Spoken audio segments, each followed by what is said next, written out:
Olá, sejam todas e todas bem-vindos e bem-vindas a mais uma aula.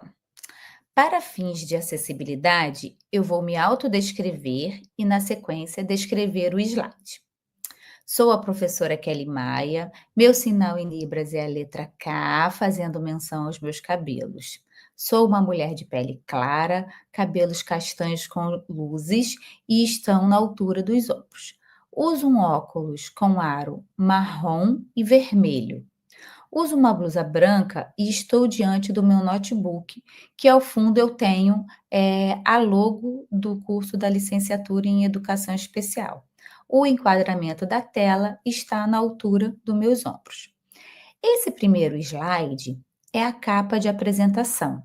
Ao centro tem duas logos. A primeira, à esquerda, onde se lê NAI, Núcleo de Acessibilidade e Inclusão, UFRRJ.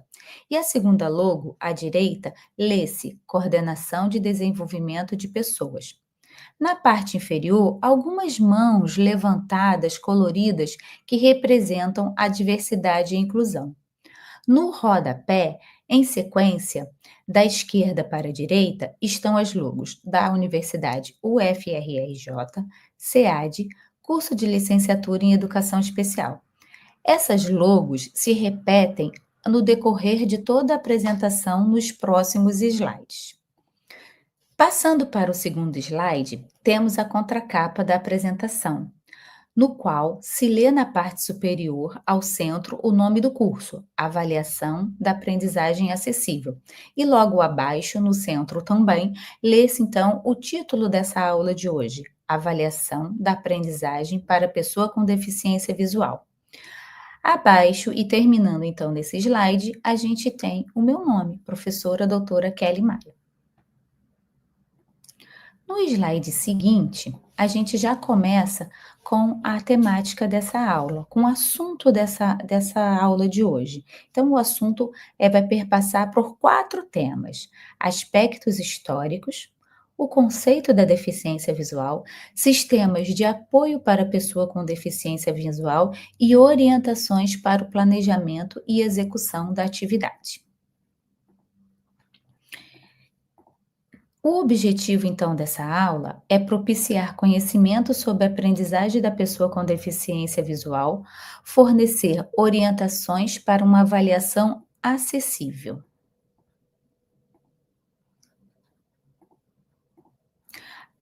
Entrando, então, nos assuntos da aula, começamos pela concepção histórica.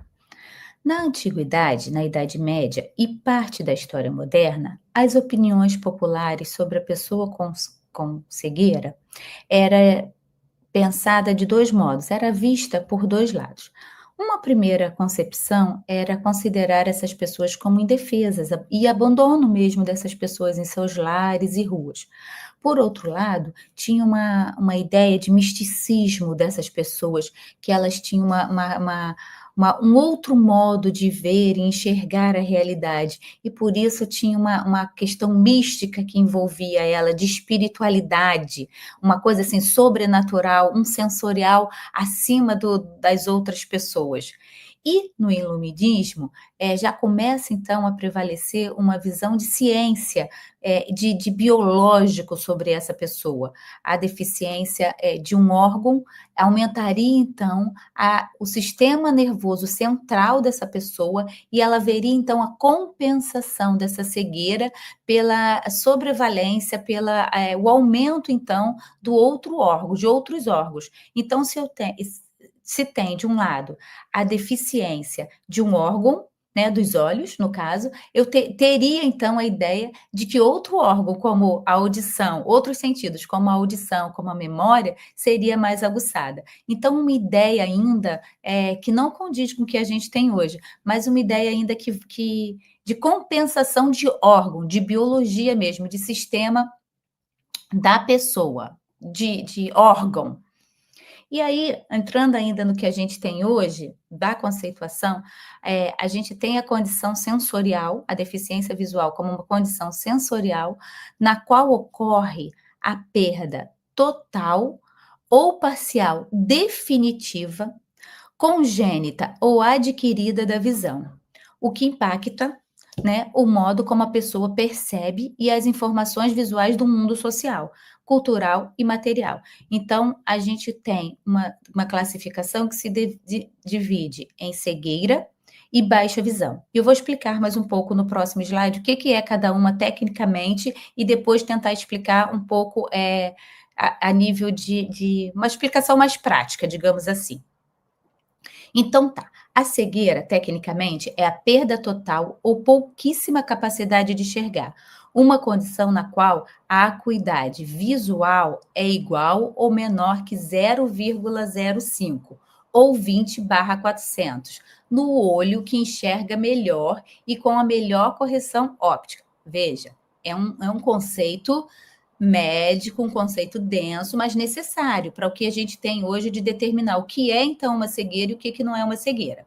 Baixa visão é uma condição na qual a acuidade visual menos que 20/60 ou 6 metros/18 metros até a percepção de luz ou campo visual inferior a 10 graus do seu ponto de fixação. Veja, eu tenho que ler para poder até falar o que é esse conceito hoje, mas tentando trazer numa linguagem que a gente possa compreender. A gente tem hoje tanto a cegueira quanto a baixa visão, uma categoria na área médica, que é do código de doença, então, que é o 11, que vai variar de leve, moderada e severa. Isso quer dizer que toda cegueira não é igual. A gente tem um parâmetro ali, né? Um parâmetro médico, mas cada um vai ter digamos, um grau dessa cegueira ou dessa baixa visão. Então, o que significa ainda essa coisa que eu falei de 20/40? Então, vamos lá. A acuidade visual de 20 pés, aproximadamente, 20 pés, 6 metros de distância, que a pessoa consegue ver o que uma pessoa no campo, uma pessoa normal, de uma visão normal, vê em 400 pés, ou cerca de 120 metros. Então, o que eu enxergo numa visão longe de 120 metros, a pessoa não vai enxergar. A pessoa só vai enxergar aquilo que eu enxergo quando ela estiver bem mais perto desse objeto. Então, essa medida de 20/40, ela se relaciona a metros de distância e ela está relacionada a que uma pessoa que não tenha deficiência visual consegue enxergar.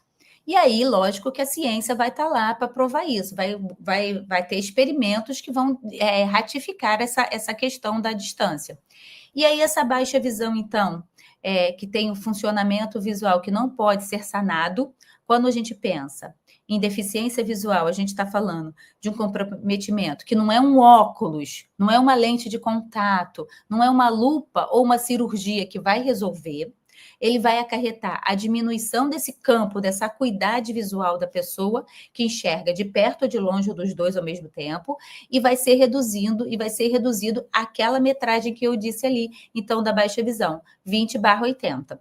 E ela vai alterar também, pode ser que ela altere também o contraste dessa pessoa, a percepção dessa pessoa, das coisas que tem no mundo visual, que o mundo visual para a gente vidente, digamos assim, ele vai ser elemento do nosso aprendizado.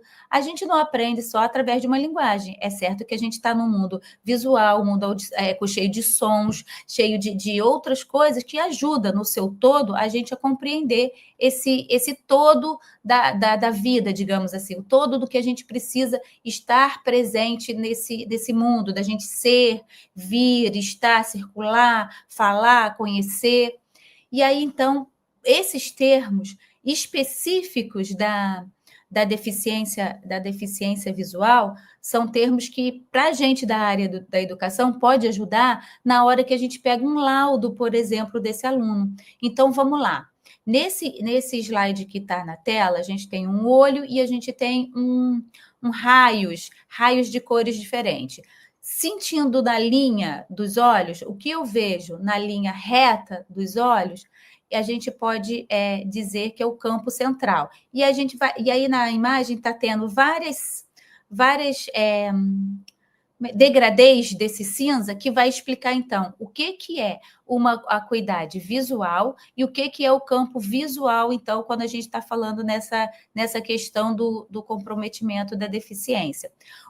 A acuidade visual é a capacidade de distinguir detalhes e as formas do objeto. Então, eu posso ver isso de uma forma reta ou eu posso ver pelas minhas linhas periféricas. E o campo visual, então, é toda essa área que abrange a visão, sem movimentar os olhos. Então, o que eu consigo ver sem movimentar os olhos? Dá até para exercitar aí. Para a cabeça e movimenta seus olhos para cima, para baixo, para a direita e para a esquerda. Isso tudo é seu campo visual. Agora, o que você vai ver ou não está dentro da sua acuidade visual. No slide seguinte, vai ter a mesma imagem, só que a imagem ainda para a gente pensar esses termos. Se eu tenho o centro da minha visão, eu tenho a visão central. O que está no campo ao redor dessa visão é a periférica. E aí, a gente precisa parar para falar, para conversar, para explicar. A visão central vai ser importante para a leitura, de perto ou de longe na percepção. A visão periférica é essa visão lateral, que é fora da linha, mas que ajuda a gente a estar ligado o tempo todo no que a gente está fazendo. Não se descola essa visão da outra, a não ser que tenha esse comprometimento. E aí que vem uma proposta de se olhar para essa pessoa com deficiência visual, no campo da baixa visão, e perceber quais são as suas limitações, as suas barreiras e o que se precisa para sanar, então, essas barreiras. No slide seguinte, eu apresento uma das questões que podem ser colocadas aqui da perda da visão lateral por uma pessoa com deficiência visual. Então, são 4 imagens, a mesma imagem, sendo que abre um círculo para mostrar como essa perda pode ser gradativa ou não e pode comprometer a questão do que a gente está falando, leitura e escrita.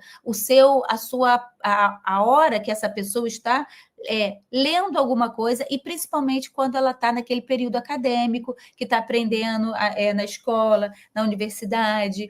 Então, vamos lá. Pensa num papel e esse papel está com texto. Ok, não tem nenhum comprometimento. Mas, quando se começa a não ter a visão periférica, começa a ficar escuro as outras áreas. Então, você só tem a visão central.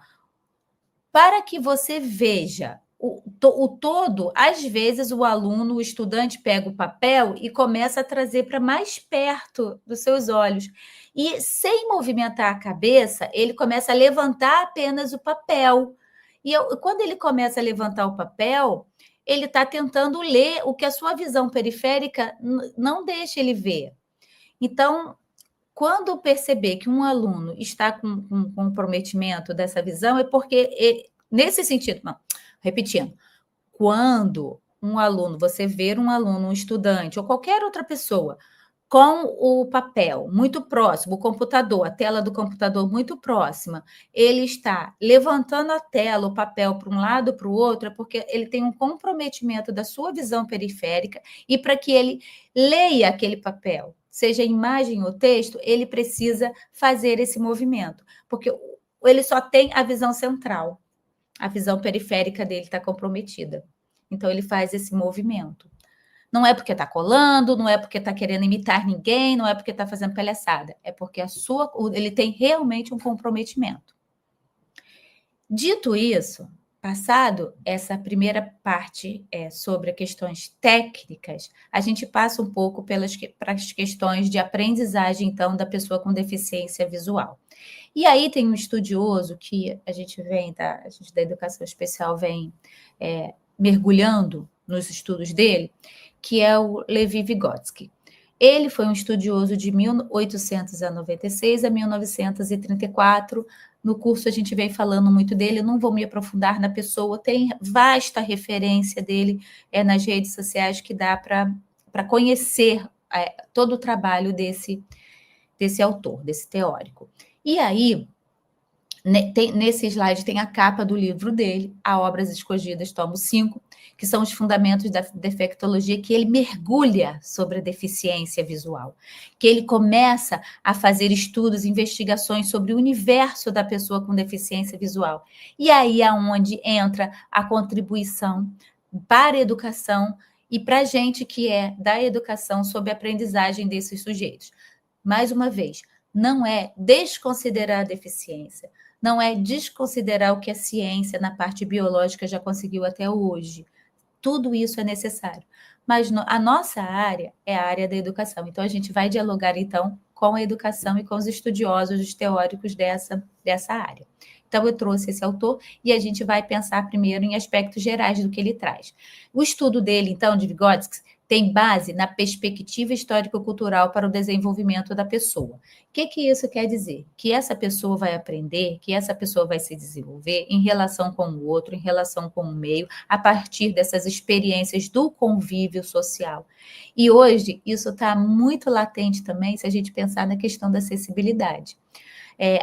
Se contrapõe ao modelo médico sobre a deficiência no enfoque quantitativo para o enfoque qualitativo. O peso, então, não está na deficiência, mas no que essa pessoa pode fazer à medida dos seus apoios, à medida do que ela tem acessibilidade, e à medida do que a gente tem uma sociedade hoje que é altamente tecnológica e pode contribuir para o desenvolvimento e o aprendizado dessa pessoa. Tem como central ainda que a aprendizagem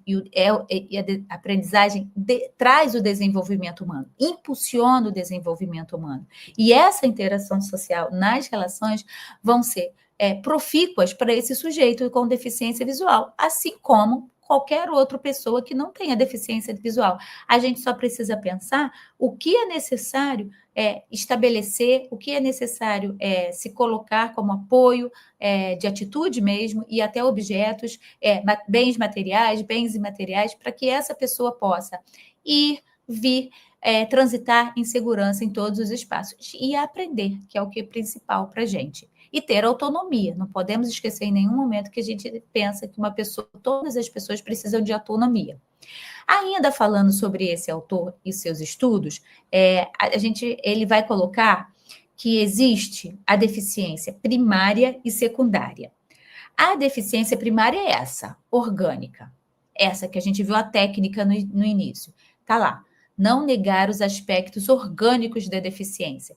Porém, a condição da pessoa com deficiência é acentuada, limitante e capacitista quando se reduz apenas a uma questão biológica. Que é isso? O peso da deficiência não é só do sujeito, o peso da deficiência também envolve a sociedade. O que a sociedade pensa, faz, age com e para a pessoa com deficiência é o que ele vai chamar de deficiência secundária. Quanto mais eu empobreço o cognitivo dessa pessoa, quanto mais eu empobreço a sua condição, quanto mais eu ratifico a sua fragilidade, mais ela vai se tornar deficiente. Então, o que ele está trazendo é exatamente o contrário. Ok, você tem deficiência, mas essa deficiência não pode paralisar você enquanto ser humano. Essa deficiência não pode paralisar você enquanto ser pensante, andante, e fluir, então, e construir, então, as relações iguais a outras pessoas. Na atualidade, o que se busca é inverter o olhar sobre a deficiência na pessoa e trazer o debate da responsabilidade social, dos direitos humanos para todos. Por isso que a gente tem tantas leis, por isso que a gente está lá sendo regido por um código, e esse código tentar cumprir todas as exigências desse código. A sociedade desenvolver meios e condições para o acesso e a participação de todas as pessoas nesse meio.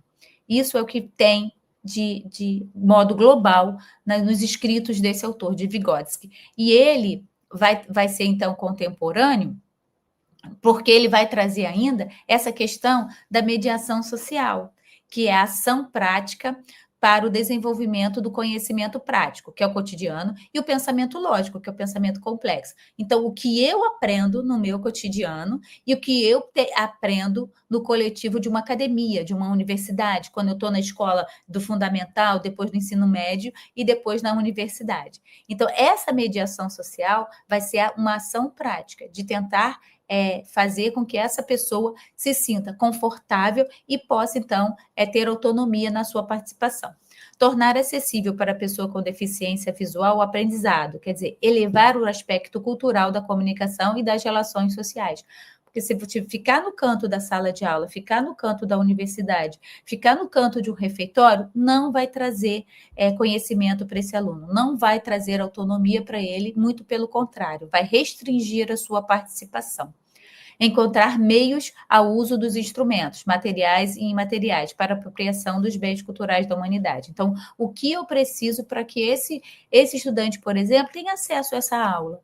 Então, se eu tenho um estudante cego e quero que ele assista essa aula aqui, que é gravada, que fica no YouTube, o que eu preciso fazer, ou o que a universidade tem que fazer, ou o que nós temos que fazer para dar condições para esse aluno acessar esse conteúdo? É isso. E aí, a gente tem aqui, então, os estudos que já vêm sendo feitos, organizados e estão pendurados nas plataformas da universidade. Então, o que a gente tem, por exemplo, na portaria número 6087, que vai ditar, então, de algumas orientações no campo da deficiência para todos os sujeitos com deficiência. Na aula seguinte, quando eu tratei de DI, eu trouxe essas mesmas orientações voltadas para a pessoa com deficiência intelectual. Agora, eu volto a esse documento para pensar a pessoa com deficiência visual. E é isso. Se eu tenho um aluno com deficiência visual, eu vou lá nesse documento e penso o que tem sobre esse assunto. Vamos lá. Artigo 11. Para discentes com deficiência visual, na avaliação da aprendizagem, as ações de acessibilidade devem considerar o uso da tecnologia digital e ou da tecnologia assistiva. 1. Descrever imagens e ou arquivos digitalizados. 2. Adotar fontes, contrastes e letras sem serifas. E aí tem os exemplos das letras, Arial, Tawama, Verdana. 3. Em seminários e apresentações orais, orientar os demais discentes que as informações que requerem exploração visual precisam ser descritas, porque às vezes a pessoa, os colegas ainda não perceberam ou não sabem que tem. Quando a gente da educação especial vai conversar numa palestra, vai trabalhar numa oficina, a primeira coisa que a gente faz no forms de inscrição é perguntar se tem alguma deficiência e se requer alguma estratégia, então, para participação nesse espaço, seja ele virtual ou não. E quando você está sendo pego de surpresa também para algum evento, para alguma fala, às vezes uma banca, é a mesma coisa. Primeira coisa que se faz tem alguém com deficiência nessa plateia? Tem alguém com deficiência aqui presente? Que tipo de deficiência? Que recurso você precisa? Às vezes não vai ter um descritor, né? Mas você mesmo pode descrever alguns aspectos do que está sendo apresentado no seu slide. E assim também a gente pode orientar os estudantes, colegas na sala de aula, né? Eu sou professora, tenho na minha sala um deficiente visual, eu vou estar orientando os colegas também e eu vou estar ensinando ele. Com certeza é um aprendizado que todo mundo vai levar para frente e não vai precisar explicar todas as vezes. Explicou uma vez, basta. Bom, descrever imagem ou arquivos digitalizados. Adotar fontes, contrastes de letras. Ah, já repetiu, né? Está repetido esse slide, sem serifas e tudo mais. Isso já foi falado. Pois bem, a portaria do MEC. Essa portaria do MEC vai trazer, então, a portaria número 2.678 de 2002 do MEC, aprova diretrizes e normas para o uso, o ensino, a produção e a difusão do sistema Braille em todas as modalidades de ensino, compreendendo o projeto de grafia Braille para a língua portuguesa e as recomendações para o seu uso em todo o território nacional. Veja bem, ele não está trazendo como obrigatório, ele está trazendo como uma recomendação, ele está orientando. E é lógico que tem suporte para que todos os livros, todos os documentos impressos tenham o sistema Braille. A gente sabe que o Braille é uma escrita que ocupa muito espaço, né? Então, não se tem uma biblioteca só nesse sentido. E hoje a gente tem a questão do digital muito forte para não é substituir, mas é juntar, agregar com o Braille. Então, a gente tem pessoas que sabem ler e escrever o Braille, mas a gente tem muito, mas muito estudante mesmo, que não adota o Braille. E aí a questão dele é aberto, não se tem a obrigatoriedade de nenhuma pessoa com cegueira de uso exclusivo do Braille. E a gente até conhece pessoas que não usam, que usam apenas o digital e tá tudo bem. Seguindo a apresentação, eu trouxe aqui uma referência importante, porque faz muito relação com o sistema universitário, né? Com a universidade e com o ensino superior, que é um artigo que tem o título Estratégia de Estudo e de Aprendizagem com Tecnologias para o Universitário Cego. Eu estou nesse texto, eu escrevo esse texto com as colegas Margarete, Rosália e Mirna, e essa pesquisa de doutorado da Margarete, ela vai fazer com um estudante cego. Margarete é uma colega também que tem deficiência visual, e ela vai fazer, então, esse estudo com estudantes cegos. E aí eu trago alguns pontos dessa pesquisa dela. O que os alunos falaram, então, sobre as dificuldades deles, as barreiras deles no contexto do ensino superior.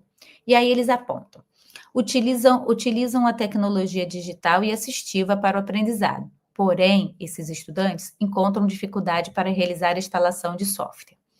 Muitas vezes, as imagens em textos ou apresentações não são descritas, o que causa mais uma tarefa para esses estudantes, porque eles têm que converter primeiro essa imagem em texto. E aí, o tempo que ele leva para ler isso é muito maior. Relatam que há uma falta de livros digitais e complementares em braille, aquela dificuldade que eu falei dos espaços da biblioteca. E também de produzir, né? Na prática de estudos e o formato audiovisual é frequente. Pode ser realizado pelo próprio estudante ou por colega e professor. Então, trouxeram um ponto positivo, que é o uso de áudio. A aprendizagem colaborativa entre pares é apontada como favorecedora dessa aprendizagem. Então, nesse texto, nessa pesquisa dela, que ela fez então para o doutorado, ela vai ter destaques positivos e que eu acho que é importante a gente pensar. Eu fico assim, refletindo muito e até me colocando no lugar, né, da pessoa com deficiência visual. A gente passa um texto e tem uma imagem. Para um vidente, tranquilo ler aquilo ali num tempo, digamos, de 2 horas. Mas aí um cego não.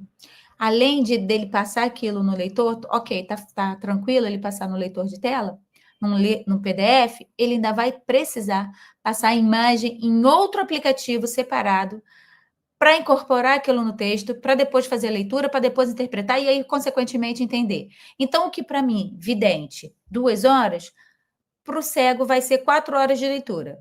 Se eu tenho 3 disciplinas, 4, 5, 6, 8 disciplinas que eu peguei, imagina o tempo, eu não consigo mensurar o tempo que esse estudante gasta para fazer uma leitura, né? A gente sabe que é complexo isso, mas que de repente, se tem um texto que eu leio muito, que eu uso muito, eu já posso deixar esse texto com descrição, eu já posso perguntar se alguém quer aprender a fazer a descrição e fazer a descrição desse texto, já botar ali abaixo, logo abaixo da imagem, a descrição. A gente pode usar recursos para minimizar esse tempo para ele e favorecer, então, o seu aprendizado. Seguindo, então, os apontamentos, nesse manual que foi produzido também no ambiente da universidade, que é o livro Acessibilidade e Desenho Universal na Aprendizagem, traz outras dicas, outras estratégias de ensino que podem ser incorporadas para essa pessoa.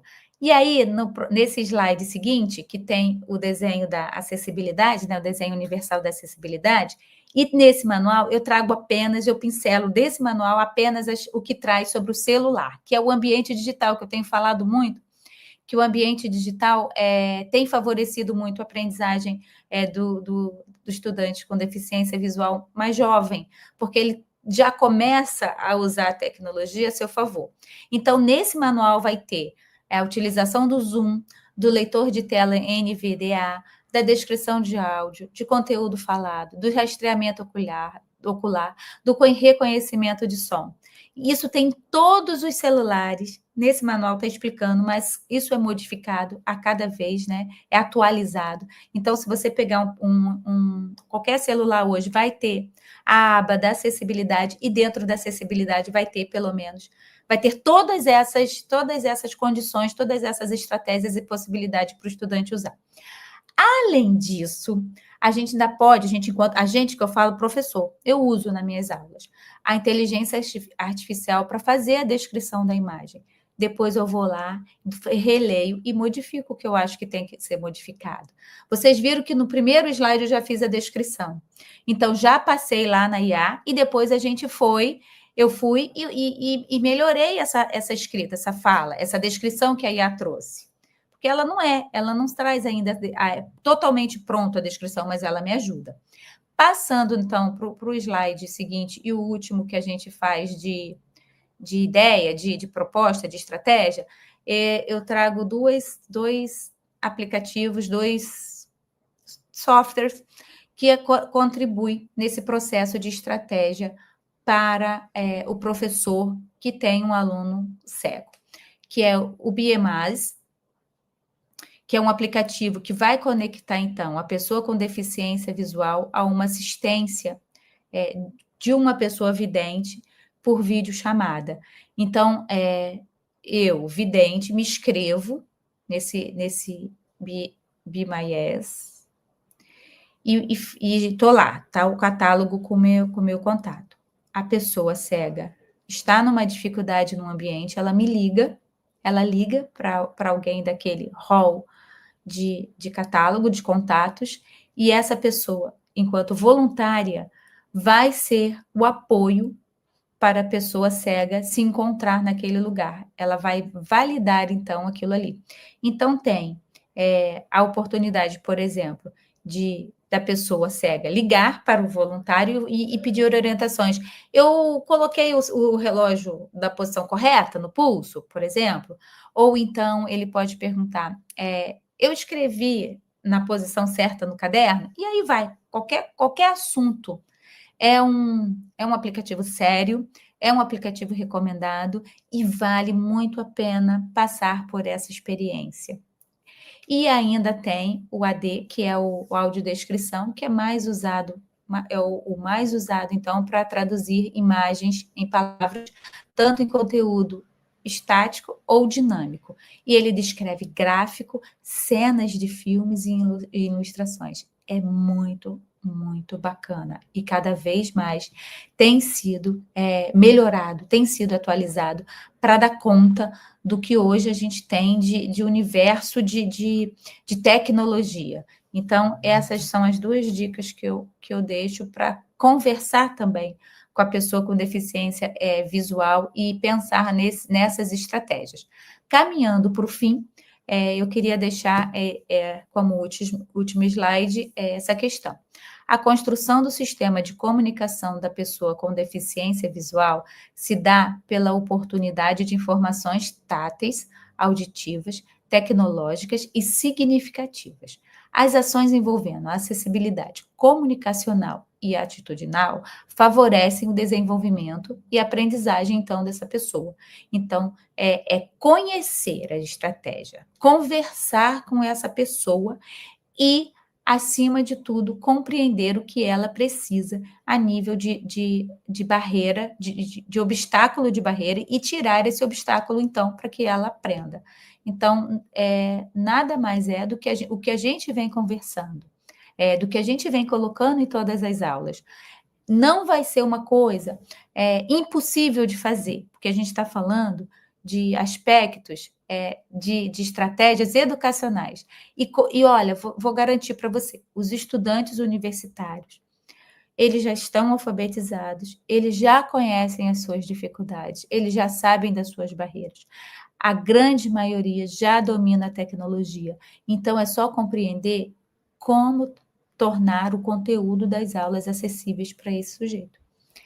Como? Conversando com ele, lendo esses documentos, lendo o que você tem de pesquisa, vendo as ideias, discutindo essas ideias, e aí fica mais tranquilo, então, para esse sujeito estar nesse ambiente da universidade, nessa trajetória de acadêmica, né, de alguns anos. E é isso. Finalizando a nossa aula, então, eu convido a acessar, então, o ambiente virtual, não acumular dúvidas, a gente vai ter a videotutoria, e eu desejo a todos bom estudo.